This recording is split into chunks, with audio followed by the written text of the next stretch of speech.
Team India one day captaincy నుంచి మహేంద్ర సింగ్ ధోనీనే స్వయంగా తప్పుకున్నాడు కదా, అతన్ని తొలగించడం ఏంటి అనుకుంటున్నారా? ఇక్కడ మాట్లాడుతుంది జాతీయ జట్టు కెప్టెన్సీ గురించి కాదులేండి. IPL team rising Pune super giants నాయకత్వం గురించి. చెన్నై సూపర్ కింగ్స్ టీం రద్దయ్యాక గత ఏడాది దాని స్థానంలో పుణె సూపర్ జైంట్స్ రావడం, ధోనీని అదే జట్టుకు కెప్టెన్గా ఎంచుకోవడం తెలిసిందే. ధోనీతో పాటు మరికొంతమంది చెన్నై ఆటగాళ్లు ఈ జట్టులోనే చోటు సంపాదించారు.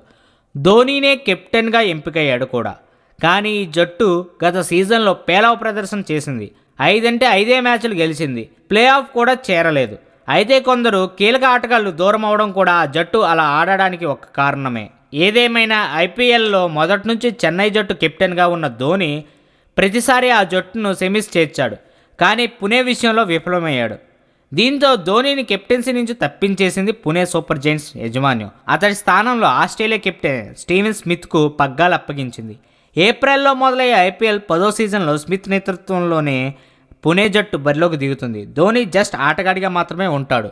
ఇప్పటిదాకా 10 ఏళ్ల కిందట ఇండియన్ టీం కెప్టెన్ అయిన ధోనీని ఇప్పటిదాకా ఎవ్వరూ కెప్టెన్సీని తొలగించలేదు. టెస్టుల నుంచి తనంతట తానే తప్పుకున్నాడు. వన్డే, టీ20ల విషయంలోనూ అలాగే జరిగింది. చెన్నై జట్టు కెప్టెన్గా కూడా అతడికి తిరుగులేని ప్రాధాన్యం ఇచ్చారు. కానీ తొలిసారిగా ధోనీని ఇలా కెప్టెన్సీ నుంచి తొలగించడం అనూహ్యమైన విషయం. అయితే పుణె జట్టు ప్రస్థానం ఈ ఏడాదే ముగిసిపోతుంది. వచ్చే ఏడాదికి మళ్ళీ చెన్నై రీఎంట్రీ ఇచ్చే అవకాశం ఉంది. కాబట్టి ధోనీని మళ్ళీ ఐపీఎల్లో సారథిగా చూడొచ్చు. కాకపోతే అతను ఇంకా ఎంతకాలం క్రికెట్లో కొనసాగుతాడన్నదే డౌట్. అది సంగతి.